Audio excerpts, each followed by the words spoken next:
Hello viewers, join with me today as I prepare Chinese soup. So here are the ingredients. We have corn, we have carrots, we have dry coconut. Yes, it is dry coconut that you can find on the market. Meron tayo ditong pork na may buto-buto and meron din tayong ditong ube and this one is hindi ko alam kung anong tawag pero if yung amo nyo mahilig sa soup, meron ganito sa bahay nyo. If not, okay lang because pwede naman optional lang yan.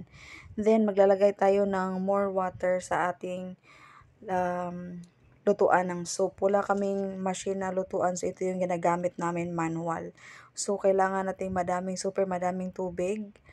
Halos puno na and then on the other side, then mag-iinit tayo ng tubig para pakuluan muna yung pork na ilalagay natin sa soup bago natin ilagay sa soup. So, kailangan pakuluan yan viewers para matanggal yung mga fats. Yes, ganyan sila. So, ito na yung ating water.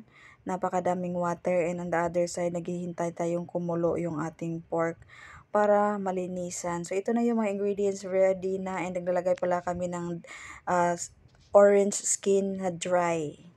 So, ito na, nilagay ko na lahat ng mga ingredients except sa ube. Yung ube mamaya pa ilalagay, mga after 1 hour na mag-boil yung ating soup kasi madudurog yung ube.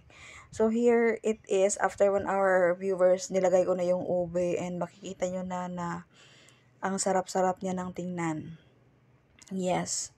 So, after an hour na ito, and yung fire niya is 3 na lang. Yes, so ito, paluto na viewers. Sarap-sarap na niyang sabaw.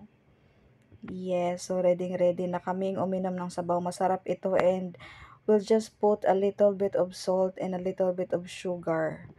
Yes, so ito na viewers, luto na and ready na po kaming kumain. Yes, so if gusto nyo magluto nito, subukan nyo, ang sarap-sarap.